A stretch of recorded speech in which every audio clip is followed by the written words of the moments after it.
السلام عليكم ورحمة الله وبركاته. في الفيديو ده نبدأ نشرح الفيديو اللي قدامنا ده. من يوم بدينا وروسنا بالسماء مرفوعة، تاريخنا سيف يلمع وعزتنا ما هي بمقطوعة. من نجد جبنا الفخر ومن الحجاز حكاية الأمجاد. حنا سعوديين حنا سعوديين والوطن في قلوبنا سواد. يوم التأسيس ما هو يوم، التأسيس معنى وعقيدة. مجد تليد ما تغيره لا السنين ولا الريدة. خطينا دروب العز بيدين رجال ما تخون، وحلفنا نقود الأرض ونكون دايم بالصفوف الأمام. هذا يوم التأسيس، هذا فخرنا وهذا عزنا. قبل ما نبدأ في شرح الفيديو هتلاقي كل الملفات اللي احنا هنستخدمها في الفيديو ده تحت في اول لينك في التعليقات، وهتلاقيها في الوصف برضه. فلو عجبك الفيديو ما تنساش تدوس لايك وتشترك معانا في القناة عشان تشوف كل جديد. في البداية ده المشهد الاول معانا، طبعا انا مظبط المشاهد كلها على الفوتوشوب عادي، او ممكن عادي تظبطها على الافتر، وعبارة عن صور يعني وتكست، كل ده ينفع يتظبط على الافتر افكت عادي برضه. في البداية هنجيب اول عنصر معانا هنا ونحوله 3D، وبعد كده هنحرك الانكر بوينت اللي من المبنى هنا بحيث اللي هو يكون في المنتصف بتاع المبنى هنا كده، ونخفي برضو كل اللي فوق ده بحيث ان احنا نركز بس على المبنى الاول. وبعد كده هندوس بيه على المبنى بوزيشن، وبعد كده نجيب الكي فريم دي نجيبها عند الثانيتين مثلا، وبعد كده نجيب دي كده بره المشهد خالص ايزي. وبعد كده على الاتنين بالشكل ده. شايف اللي هي سريعة قوي، فممكن عادي ممكن مثلا اعدل الجراف كده واخليه بحيث اللي هو ما يدخلش بسرعة قوي كده، وبرضه ما يوصلش لمكانه برضه بالسرعة دي، فممكن اخلي دي عند ال3 ثواني. وبعد كده اول لما دي تبدأ تدخل في المشهد كده عند الثانية مثلا، ابدأ ان انا اظهر عادي التكست. بعد كده هنبدأ ان احنا نحرك التكست اللي معانا ده. انا كنت محركه ازاي؟ لو جينا نشوف الفيديو نفسه كنت محركه عبارة عن بوزيشن عادي. تمام، بتيجي عند التكست كده وتدوس كليك يمين على الماوس، وبعد كده من كريت ديب كونفرت اديتابل تكست. تمام، في حلين دلوقتي لحركه التكست اللي معانا دي. ايه هم؟ اول حاجه انك تدوس على اللاير دي كده. الفيديو ده قديم يعني انا عامله من فوق السنتين مثلا، فلو جيت دوست كليك يمين على الماوس كده وكريت هنا كونفرت تو اديتابل تكست، انا ما عنديش التكست ده حاليا، فعادي حل الموضوع ده بسيط عادي، ممكن احركه انا بالماسك، مفيش مشكلة. أو اللي أنت تدخل على الفوتوشوب وتغير نوع التكست ده. بس أنا عادي، أنا كده كده بحب أحرك التكست أوقات يعني بالماسك، مفيش مشكلة. بكرر اللاير دي مرتين كده، وبجيب أول مرة واللي هي معانا اللي هي اليوم دي، وبعد كده بتيجي عند دي برضو وتاخدها ماسك كده بس. بعد كده بتبدأ إن أنت تحرك الاتنين دول بوزيشن مثلا لمدة ثانية وخمستاشر فريم، يعني ثانية ونص. وبتحدد اللي انت تحركه مثلا من فوق كده ايزيز بالشكل ده. طبعا انا مش عاوزها تظهر من اول مشهد، فانا عاوزها تظهر مثلا بعد ثانية من دخول المشهد. تمام كده لحد دلوقتي. بس هنا دايما انا ما بحبش يعني احرك الجملة كلها مع بعض، فممكن مثلا تجيب الكي فريم اللي هو بتاع الكلمة التانية دي وتحركه بعدها كده مثلا. خليك منظم مثلا، يعني هنا عند ال12 فريم مثلا خليها بعدها ب5 فريم مثلا او 4 فريم كده مثلا، اسرع شوية كده مثلا. بعد كده نيجي عند الشكل اللي هو اللي تحته الكلام ده. ممكن تدمج الاتنين مع بعض بدل ما هما كده، يعني تدمج الاتنين بريكومبوز كده. احنا معانا الشكل ده في لاير واحدة. بعد كده نبدأ اللي احنا نضيف عليه حركة الكولاج، اللي هي ورقة مثلا مقطوعة بتتفتح او كده. بتتعمل ازاي ده؟ عن طريق اللي انت بتجيب اللاير اللي هنا دي. طبعا زي ما قلت كل الحاجات اللي انا مستخدمها هنا هتلاقيها في التعليقات ان شاء الله. اول واحدة الكرامبل. الكرامبل ده عبارة عن ايه؟ عبارة عن ورقة مقطوعة كده بتتحرك. اول حاجة قبل ما انت تبدأ تتحرك بيها انت بتشيل بس اللاير السوداء دي، اللون الاسود اللي فيها دي انت بتشيله، احنا عايزين اللون الابيض بس. فبتيجي على كلر كي، بتضيف افكت كلر كي، تبدأ اللي انت تاخد اللون الاسود كده وتعليها شوية بحيث تشيل الحواف دي برضه 30 مثلا. بعد كده تصغر حجمها، وبعد كده تجيبه هنا كده برضه. تأكد قبل ما تربطها بدي ان هي واصلة لحد اخر التكست. بص هنا كده هي مش واصلة، فهتبدأ ان انت تكبر السايز شوية وتحودها يمين، بس انا شايفها كده مظبوطة. بعد كده بتعمل ايه؟ بتبدأ ان انت تدوس على ده وتعمل له الفا نوت على كده اللي حصل دلوقتي ان دي اتحركت بيها الفابت كده. بس بص كده، خلينا نلاحظ الحركة مع بعض كده. لو لاحظت هنا الحركة بطيئة جدا، يعني انا دلوقتي اصلا مش هحركها من اول المشهد ده، انا لسه هحركها بعد ما يوم يعني الكلمة دي تتحرك، يوم بدينا دي، وبعد كده دي تبدأ تظهر معانا. يعني هجيبها كده، ولو جينا نشوف اما اصلا تظهر هيكون ممكن اللي بيقرأ او كده ممكن ما يلحقش يقرأ. انا عايز اكون اسرع من كده. هعملها ازاي؟ اول حاجة احنا طبعا بنكتب بالعربي، فانا لو لاحظت هنا هو بيظهر الكلمة اللي على الشمال الاول، فبتيجي عند ده بتعمل له ايه؟ تعمل له ترانسفورم كده في ليبر ايه اللي حصل دلوقتي؟ انا عكست بس في ليبر دي. خلينا نجيبها من تاني. فليب هوريزونتال دي بتعكس، يعني بتعمل العكس. يعني مثلا لو شخص جاي بايده اليمين بيشاور بيها، ممكن تخليه فليب هوريزونتال اكن ايده الشمال هي اللي بيشاور بيها. فليب فيرتيكال دي لفوق، يعني بيحودها 180 درجة من الآخر، روتيشن 180 درجة. فانا عملت ايه؟ ترانسفورم فليب هوريزونتال. وبعد كده قبل ما نبدا نقررها ونحط لون كمان، بنعمل ايه كمان؟ بنحط تايم ريمابنج. ليه تايم ريمابنج؟ عشان اخلي السرعه بتاعت الشكل في الظهور ده اسرع بكتير. بعد كده بعد ما ضفنا التايم ريمابنج هتبدا تعمل ايه؟ الكي فريمين اللي معانا دول هم سرعه الافكت ده او اللاير دي. تبدا ان انت تجيب الكي فريم دي على حسب السرعه اللي انت محتاجها. انا مثلا عاوزها لحد الثانيتين، هبدا اكرر اللاير اللي انا عملتها دي اللي هي لاير التكست دي، واكرر الكلام كمان. ليه انا عايز اكررها؟ عشان عاوز، شفت القصه اللي بتحصل دي؟ انا عاوز اخلي في لون تحتها بيظهر قبلها، فبتكرر دي كنترول دي، وبتجيبها بعدها ب10 فريم كده مثلا، وبتدوس على اللاير اللي تحتها. اللاير اللي تحتها دي هي هياها بس مسبقين اللي فوقها، يعني نخليها فل وباللون الابيض. لو جينا نشوف ايه اللي حصل في لون، بص انا عملته هنا يظهر قبل اللون الاصلي.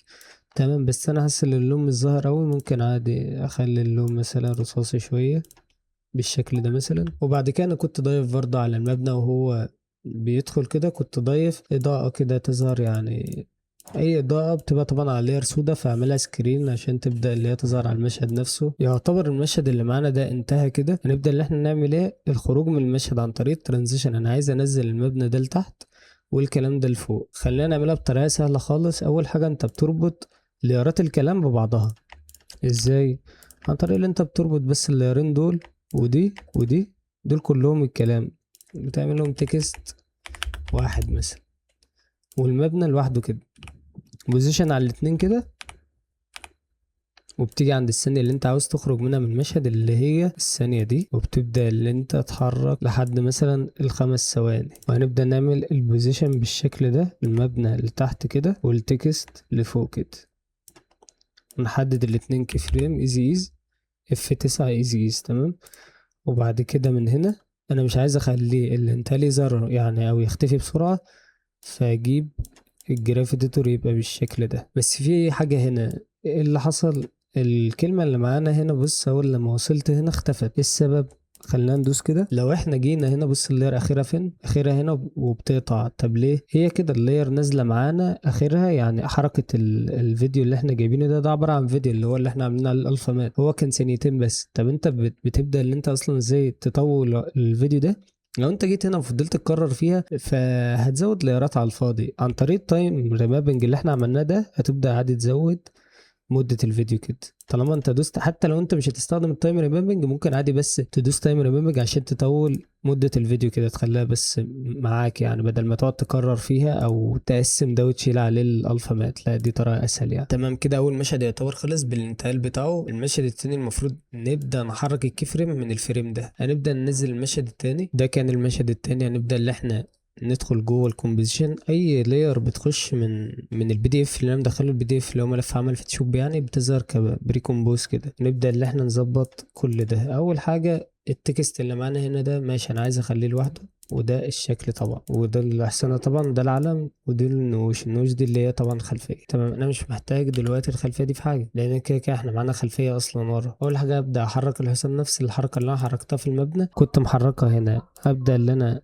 ادوس 3 دي عليه كده، وبرده العلم 3 دي. طبعا انا عايز الاحسنه برضو تكون مش لازقه في العلم، فهبدا بس اكبر البوزيشن بتاعها -1 بحيث اللي هي ما تلزقش فيه وانا بحرك البوزيشن. ادوس بي كي فريم هنا وكي فريم هنا، وابدا ان انا احركهم بس لحد الثانيتين، واكبر الاتنين كده خليهم طبعا فوق كده. هعمل الاتنين ايزي، ومن الجراف اديتور كده اخليها برضو سريعة كده. عايز الحصنة تيجي بعد العلم، فابدأ ان انا اجيبهم بالشكل ده. طيب دلوقتي انا عايز احرك العلم اللي قدامنا ده، يعني يكون بيرفرف كده، فهبدأ ان انا اعمل له ماسك كده للعلم من هنا. عملنا الماسك هنا، وهبدأ اكرر الماسك ده كنترول دي. ليه؟ عشان دلوقتي احنا ما عادش عندنا العصاية اللي ماسكة العلم، فتبدأ ان انت بس تجيب الماسك وتعمل انفيرت كده. العصاية دي العصاية بتاع العلم، وده العلم نفسه. باجي هنا عند العلم واعمله بريكومبوز، وبعد كده بضيف على العلم هنا ويف وورب. ويف وورب دي بتعمل ايه؟ زي تأثير المية كده، او تأثير العلم دي بنضيف عليه. ده الافكت اللي انا كنت ضايفه هنا. ببدأ بس ان انا اكبر دي يعني شوية كده. دي برضو بحب اعليها. هل انت محتاج ان انت تحرك حاجة تاني؟ لا، انت دي كده كده بتتحرك لوحدها، يعني مش محتاج تضيف كيف فريم ولا حاجة عشان تتحرك. تمام. برضو ممكن تتحكم في سرعة الحركة عن طريق الويف سبيد. انا مثلا شايف 2 دي عالية جدا، فانا طبعا مش عايز اخلي 2، انا كنت مخلي 1 ينزل ما هو عايز الحركة تكون طبيعية عادي يعني. وممكن برضو تضيف هنا على العلم من لاير ستايل انر جلو، يعني لو عايز تضيف عليه لمعة مثلا، او اضاءة تكون جاية من الحواف كده، بتبقى شكلها حلو يعني. حاول ان انت دايما وانت بتحرك تراعي اللي بيتفرج يلحق يعني يشوف الكلام وكده. طبعا احنا لسه ما حركناش الكلام ده في المشهد، هنبدأ نحركه دلوقتي عن طريق ان انت هتدخل جوه البري كومبوز عادي كده، وتبدأ ان انت تحرك دول عن طريق ايه؟ نفس الحركة اللي احنا حركناها اللي هي الكرامبل. نبدأ نضيفها هنا، وبعد كده هتشيل من ده برضو من كولر كي نفس الكلام، وهتشيل اللون الاسود تخلي دي 30. بعد كده تجيب دي هنا، بعد كده تخلي اللاير اللي هي الشيب دي كده بالشكل ده. تبدأ برضو تخلي ده ترانسفورم فليب هوريزونتال عشان يجي من اليمين مش الشمال. اللي احنا محتاجينه بقى، محتاجين نحرك بس دي اول حاجة نعملها طبعا تايم ريبابنج، عشان بس نزودها بحيث ان هي ما تقطعش معانا. نزودها خالص لحد عادي كده كده. انت بتقطع المشهد الرئيسي من هنا يعني مثلا عشان ما تشتتش نفسك، خليك دايما المشهد ده خلص اقطعه كده خلاص. كده المشهد خلص لحد هنا، وده برضو بيساعد في الريندر. تمام. بعد ما حركنا دوت، انا عايز برضو اعمل لهم كنترول دي، واقدم دي 10 فريم برضو هنا كده، واخلي دي باللون الرصاصي زي اللي فاتت برضو عادي بالشكل ده. تمام. بعد كده هاجي على التكست اللي مكتوب هنا ده، زي ما قلنا لو معكش طبعا الخط تقدر عادي تحركه بالمسك. ودي اصلا نادرة، انا بس معيش الخط بسبب ان انا المشروع قديم من 3 سنين مثلا ولا حاجة، او 2 سنين ونص. فانت عادي تقدر تحركه بالماسك عن طريق عادي الماسك برضو سهل يعني. وبعد ما قررنا كده نبدأ ناخد ده ماسك كده، واللي بعده ماسك، والتالت برضو كده. وعد التلاتة كده هتعمل لهم بوزيشن بس. اول لما ده يبدأ يظهر هنا كده، وبوزيشن لفوق ايز، وتخلي الجرافيتور بالشكل ده. دلوقتي المشهد كله كمل لحد هنا. دلوقتي عادي المشاهد شاف كل حاجة قدامه في المشهد عادي. الانتقال هيجي المفروض نبدأ من هنا، وبعد كده المشهد التاني يكون ظهر هنا اصلا. ابدأ ان انا اجي هنا واضيف بقى الحاجة التانية اللي معانا، وهي دي. طيب دي استخدمها ازاي؟ بص معانا كده. طبعا قبل اي حاجة ابدأ يشيل اللي انت اللاير السوداء اللي موجودة دي، تبدأ تضيف برضو color key وتشيلها كده. بعد كده ابدأ اكبر اللاير معانا شوية هنا. تمام. خلينا نشوف برضو الانتقال عشان تكون عارف الانتقال اتعمل ازاي. الانتقال في الفيديو الاصلي بص، واحد اختفى والتاني طلع من الانتقال. طيب خلينا نعرف ازاي ده اتعمل. الاول احنا معانا الانتقال ده هنا اهو. هنبدأ اللي احنا لازم تغطي الانتقال ده، يعني لازم الانتقال ده يغطي المشهد ده كله. طيب اعملها ازاي؟ عن طريق اللي انت بتيجي بس هنا، وتبدأ اللي انت تكرر دي تملى بيها المشهد. يعني هنبدأ نجيب دي كنترول دي، ونجيب بيها المشهد هنا كنترول دي، ونجيب بيها باقي المشهد كده. بس بعد كده بتعلي دي يمين شوية، وتجيب دي يمين شوية بحيث التلاتة ايه ما يظهروش مع بعض كده، وتخلي دي بريكومبوز وتعملها مثلا انتقال 2 تسميها كده. بعد كده همسك المشهد التاني ده كده، وابدأ اللي انا اعمله الفا مات على الانتقال كده. اللي حصل هنا طبعا، اللي حصل ان هو عمل الفا مات اللي هي تظهر اول لما الانتقال يجي. انا عايز اعملها الفا انفيرتد مات كده. اول لما المشهد يخلص يبدأ يختفي كده. برضو لو لاحظنا انا عايز الانتقال يكون اسرع شوية، يعني مش عايز يبقى بالبطء ده كده. ابدأ ان انا اعمل تايم ريبامنج عادي، وابدأ ان انا اجيب عند ال20 فريم دي كده يكون الانتقال خلص خلاص. انا عايز يبقى كده. لو جيت شفت برضه عايزة يبقى أسرع شوية عند ال10 فريم مثلا. نبدأ نضيف دلوقتي المشهد التالت بقى، بس قبل ما نضيف المشهد التالت أنا نسيت حاجة برضه، وهي إيه؟ أول حاجة إن أنا أحذف المشهد ده. خلاص ده معنا خلص.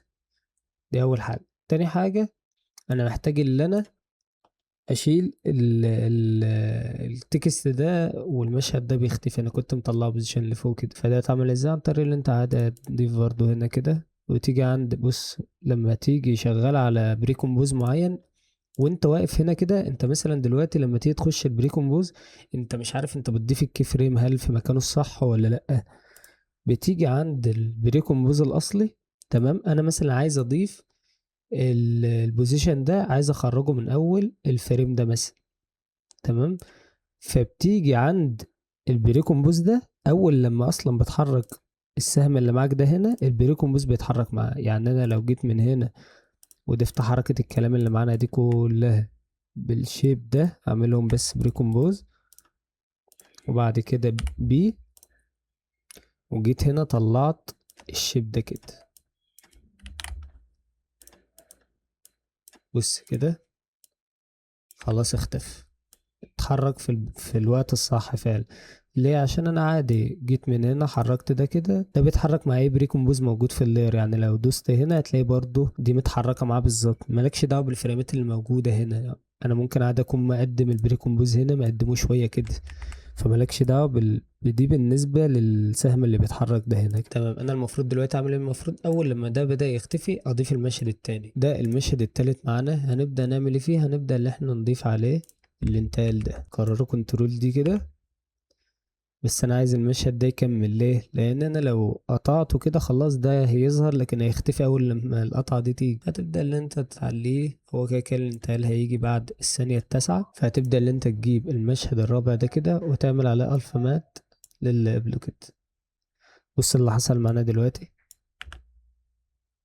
اللي حصل ان الانتقال اكنه خرج ده من ده، بس ايه اللي بيتحرك هنا؟ بس اللي هي اللي ورا الاشخاص دي. طب ازاي؟ عن طريق اللي انت عادي هتجيب البريكومبوز من جواه كده، وتجيب اللي معانا دي، وهتجيب الانكور بوينت دي تخليها في النص كده. ليه؟ لان لو جيت لفيت روتيشن بص هتبقى في النص، انما لو انا خليت الانكور بوينت زي ما هي موجوده هنا بص هتلف حوالين النص كده. فانا عايز لا اخلي الانكور بوينت في نصها كده، بدل ما تعمل روتيشن كده وتيجي هنا تخليها مثلا كده. لا لا، خليك دايما سريع. الت وعلى الساعه دي كده، واكتب تايم ونجمة كده، ومثلا 100 على حسب السرعة اللي انت عاوزها.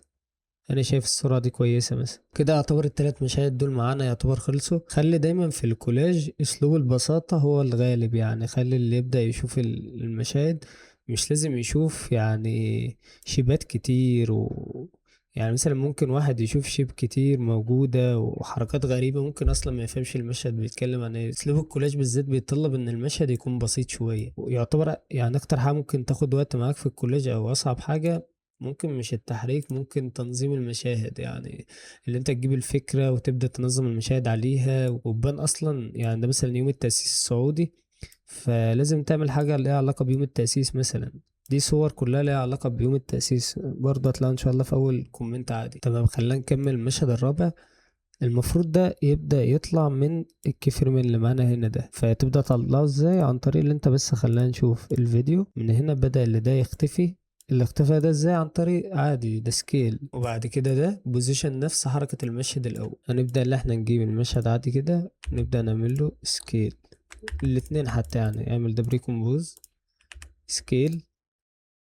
نبدأ اللي احنا عند الفريمات دي نعمل لها سكيل كده. طبعا انا ظاهر الفيديو خلينا نخفيه. مش لازم تخليه صفر. ليه؟ لان المشهد اصلا اللي بعده لما يجي هيغطي عليه. يعني احذف ده على طول اصلا كده عادي. نبدأ نعمل ده بالشكل ده. ودايما في الانتقال يعني في الكوليج بيبقى الجراف شكله كويس لما بتعمل الانتقال بشكل هادي، مش بشكل سريع في البداية، يعني كده مثلا، او بطيء وبعد كده سريع. طيب ده المشهد اللي بعده، وهو بريكومبوز كده زي ما قلنا احنا عايزين ندخله بوزيشن، فهتعمله 3D. ومن بوزيشن تبدأ اللي انت اول حاجة، بس خلينا نشيل الخلفية، انا كنت ضايف الخلفية في كل المشاهد. وبعد كده هتيجي عند الفريم اللي انت طلعت منه الانتقال ده، وتبدأ اللي انت تكبر ده بوزيشن كده ايزي. ومن الجراف اديتور تبدأ ان انت تخلي الجراف اديتور نفس اللي قبله عادي، يعني كده. ده اللي انا كنت بقول عليه. بص، اول لما المبنى ده دخل غطى على اللي قبله اصلا، فاللي قبله دلوقتي طبعا عند الفريم ده خلاص، احنا مش محتاجين من اللي قبله حاجه دلوقتي. تمام، هتدخل جوه البريكومبوز ده، وتبدأ ان انت تخلي دي تلف، تجيب الانكر بوينت في النص، ار الت تايم، وتعملها بالشكل ده. دي اول حاجه. تاني حاجة، خلي المبنى ده عايز تحركه مثلا بوزيشن، بدل ما يدخل مع البريكومبوز كله عادي، ممكن مثلا لحد الثانيتين يبدأ المشهد ده ايه، يطلع من تحت لفوق كده مثلا، بالشكل ده. وممكن تعمل معاه النخل، انا كنت عامل نخل وراه كده، ممكن تعمل معاه النخل تربطه بيه. تمام. وتبدأ برضو النخل ده لو انت عاوز، اول نخلة كده اللي هي اللي على اليمين، تبدأ تجيب الانكور بوينت بتاعها كده، والتانية برضو تجيب الانكور بوينت بتاعها تحتها كده، وتبدأ تدوس على الاتنين ار روتيشن، ومن اول الصفر والفريم تبدأ ان انت تعمل لهم حركة روتيشن خفيفة كده، بتدي شكل حلو للفيديو. كل ثانية تعمل روتيشن، وهنا روتيشن كده، تنسخ دول لحد هنا. طبعا احنا مش هنحتاج اكتر من 4 ثواني يعني عشان المشهد يخلص. كل ده طبعا ما تنساش تعمله ايزي عشان تبقى الحركة نضيفة معاك، يعني زي ما احنا شايفين ادى تأثير كويس جدا النقل ده في المشهد. يعني هتبدأ تحرك التكست من هنا، نفس حركة التكست اللي قلناها. هتجيب الكرامبل برضو، ومن النجد دي تبدأ ان انت تربطها مع شكل الكلام عادي، وتجيب الكرامبل من هنا، نبدأ نصغر حجمه ونجيبه هنا، نعمله ترانسفورم فريم هوريزونتال، قرر كي، وتاخد اللون الاسود وبس. لو جينا نشوف تمام المساحة جاية عليه، نبدأ اللي احنا نعمله الفا مات كده، نيجي على ده تايم، نزوده كده عشان ايه ما يخلصش معانا، ونبدأ اللي احنا نسرع وقت ظهوره. انا طبعا عاوز، لو جينا نشوف هنا، انا عاوز اول لما ده يدخل كده يبدأ التكست يتحرك من هنا كده، فأبدأ ان انا اجيب الانتقال كده هنا، اكرر الاتنين نفس الخطوات اللي فاتت، وابدأ ان انا اعمل على ده فل كده بحيث يبقى باللون الرصاصي. تمام. ومن التكست اللي تحتها نفس ما قلنا، ماسك عادي هتكرره مرتين. اول واحدة هتعمل ماسك على دي، تانية تعمل ماسك عليها، تبدأ ان انت بوزيشن من الاتنين. عند مثلا هتبدأ من اول ما دي تظهر، يعني اول لما الكلمة دي خلاص تظهر كده، تبدأ من هنا وتجيب دي لحد الثانيتين مثلا، وتبدأ تحودها يمين كده، وتجيب دي لحد 15 فريم. ايزي. انا عملت غلطة دلوقتي اقول لكم عليها برضو. ايه اللي حصل دلوقتي؟ اللي انا جبت الكلمة دي على دي، فخلي دايما الكلمة دي اللي تظهر اول، بحيث الكلمة ما تجيش عليها بيبقى شكلها مش حلو كده. فخليك كده، خلي اللي انا قصدي عليه ايه، اللي هو بص، الكلمة هتتقري كده كده، بس ما تخليش مثلا دي اللي ظهرت الأول ودي بعدها تظهر فوقها كده، يعني كأنها معدية بوزيشن فوقها كده. في ناس كتير بتعمل الحركة دي وشكلها مش حلو خالص يعني. طيب دلوقتي احنا هندخل على المشهد اللي بعده. لو حد برضه سألني، المشهد الأول يا عمر كان واقف وبعد كده فجأة كل ده اتعمل له زوم كده وبدأ يظهر، دي اتعملت ازاي؟ عن طريقة عادي، يعني انا غيرت الجراف اديتور بس، كل ده بالجراف اديتور. الطريقة اللي انت هتجيب المشهد الأول من تاني كده اللي هو المبنى، تبدأ ان انت تاخد الجراف اديتور اللي انت عملته ده، وتخليه بالشكل اللي انا عامله دلوقتي ده. دلوقتي هو بادئ سريع وبعد كده يبطأ، لا هو بقى كان في الفيديو بادئ بطيء وبعد كده ينزل سريع مرة واحدة. ممكن عادي برضو تبدأ تظبط فيه اكتر كمان عن طريق كده، تبدأ ان انت تخلي النقطة دي اسرع كمان، اللي هي النقطة اللي هو ينزل فيها. بص كده. وتبدأ ان انت برضو تخلي التكست يظهر بعده بشوية، يعني بحيث اللي هو الفراغ اللي انت شايفه ده يبدأ اللي هو يتملي بانيميشن. ازاي؟ عن طريق ان انت عادي هتجيب برضو التكست ده كله كده، تبدأ ان انت تعدل في الكي فريم كده مثلا، وبرضو تجيب الكي فريم اللي معانا هنا دي وتبدأ ان انت تعدل فيه، اللي هو تدخل جوه الكي فريم وتعدل في دول كده. بس كل اللي بيتحكم في الانيميشن دايما لازم تكون محترف الجراف اديتور. الجراف اديتور بيساعد في نعومة الحركة وشكلها بشكل مش طبيعي يعني. ممكن فيديو عادي تكون عامله بس الجراف اديتور هو اللي فارق فيه. تمام، خلينا ندخل على المشهد اللي بعد اللي معانا ده. طيب المشهد اللي بعد ده بص كده الانتقال نفس الانتقال اللي انا عملته في ايه في المشهد اللي قبله، بس الفرق هنا ان الشيب اللي معانا هنا دي ان اتعمل لها انتقال بعد ده كمان. تمام، وده اتعمل له بوزيشن.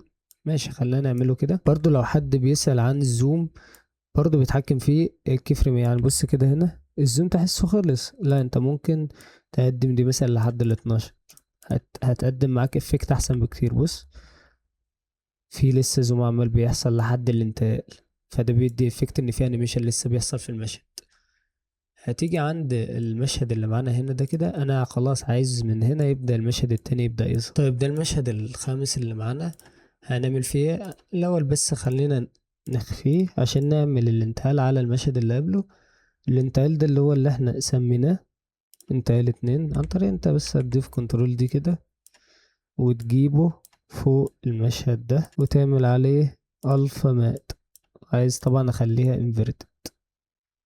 عايز اجيب المشهد ده عند الكيفريم اللي هو كان فيه، اللي هو هنا كده. تمام، بعد ما ضفنا الانتقال على ده هبدأ ان انا اكرر الانتقال ده تاني واخليه طبعا فوق ده زي الخطوة اللي فاتت، وابدأ ان انا ازود مدة المشهد كده واخلي ده الفا بس عليه كده. طيب ايه اللي انت لاحظته هنا؟ اللي لاحظته هنا ان في المشهد ده الانتقال مش جاي على المشهد كله. يعني بص دي اتحذفت من المشهد ودي الاطراف بتاعته. طب ده حلها ازاي؟ بص عشان ما تأثرش على المشاهد اللي قبله في نفس الانتقال، خلي دايما الانتقال ده لوحده. يعني كرر عادي نفس الانتقال بس خليه في شيب لوحده. ليه؟ انا دلوقتي لو غيرت في اعدادات الانتقال ده هتتغير برضو في المشاهد اصلا اللي أنا ظابطها في اللي فاتوا. طب ده حلها ازاي؟ انت بتيجي بس في البريكومبوز اللي هنا، انا مسميه ايه؟ مسميه انتقال 2، فبتيجي عليه هنا كنترول دي بس.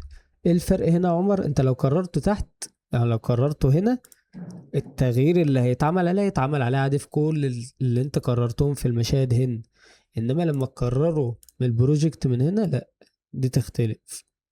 لو انت عملت عليه اي تغيير مش هيحصل اي حاجة. فخلينا نعمل الفا مات على ده كده، نجيب بس الكيفريم اللي بدأ يظهر فيه اصلا. خلينا بقى نبدأ نظبط في الاعدادات بتاعته. هتدوس من جوه كده الاعدادات بتاعته، قلت لكم دي لازم تغطي المشهد كله، التلاتة اللي معانا دول. ماشي، هتغطيهم ازاي؟ عن طريق اللي انت هتبدأ تكبر وتظبط في البوزيشن بتاعهم.